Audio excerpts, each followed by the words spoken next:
இப்போ திருமணமே பண்ண வேணான்னு சொல்லிட்டு சில பேர் எனக்கு அந்த கமிட்மெண்ட்டே வேணாம் அப்படின்னு சொல்லிட்டு நெறைய வயசாயிருக்கும். 40, 45 வயசு ஆயிருக்கும். ஆனாலும் ஒரு ரிலேஷன்ஷிப் வச்சிருப்பாங்க வெளியில தெரியாம. ஸோ அந்த மாதிரி இருக்கிறதுக்கு என்ன அது லிவிங் ரிலேஷன்ஷிப் இருக்குது. அதுக்கப்புறம் கல்யாணம் பண்ணவங்களே அப்படி இருக்கிறாங்க. நெறைய பேர் கல்யாணம் பண்ணவங்க குழந்தை வேணாம். அதுக்கான முயற்சிகள் பண்ணலாம்னு சொல்லி அப்ப எடுத்தோனே ஆப்ரேஷன் பண்ணிக்கிறவங்க இருக்காங்க. இப்ப அது எப்படி ஆப்ரேஷன் பண்றாங்கன்னு தெரியல. ஏன்னா ஆப்ரேஷன் பண்றதுக்கு வந்து 2 குழந்தை இருக்கணுன்ற ரூல்ஸ் ஏதோ இருக்கு. ஆனா இவங்க அத பண்ணிக்கிறாங்க. இவங்க குழந்தை பெத்துக்கிறதுக்கு விருப்பப்படல. ஃபாரின் போய் ஏதோ பண்ணிக்கிறாங்க.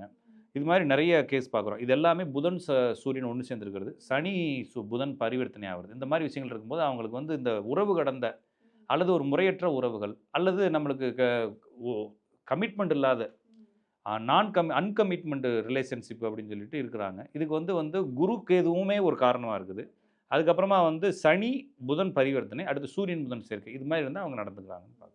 Okay sir. இப்ப குழந்தை பேரு தள்ளி போறதுக்கு என்ன காரணம் சார்? குழந்தை பேர் தள்ளி போறதுக்கு சூரியன், சந்திரன் இணைவு ஒரு காரணம். குரு வக்ரம் பரிவர்த்தனை ஒரு காரணம். அதுக்கப்புறமா சூரியனுடன் சேர்ந்த கிரகங்கள் வக்ரம் பரிவர்த்தனை ஒரு காரணம். அதுக்கப்புறமா வந்து சூரியன், சந்திரன், சூரியன், புதன் தனித்திருப்பது. அல்லது சூரியன், புதன் தனித்திருந்து அதுக்கு 1, 5, 9ல சந்திரன் இருப்பது. இது எல்லாமே குழந்தை பேர் தள்ளி போவதற்கான காரணம். இந்த குரு வக்ரமோ, குரு பரிவர்த்தனையோ இருந்தா அவங்களுக்கு மிஸ்கேரேஜ் அடிக்கடி ஆகிட்டே இருக்கும். ஒரு ஜாதத்துல வந்து ஒரு பெண் ஜாதத்துல சுக்கிரனும், சந்திரனும் சேர்ந்துச்சுன்னா அவங்களுக்கு அனிமிக்கா வருது. பிசிஓடி, ஃபைப்ராய்டு வரும்.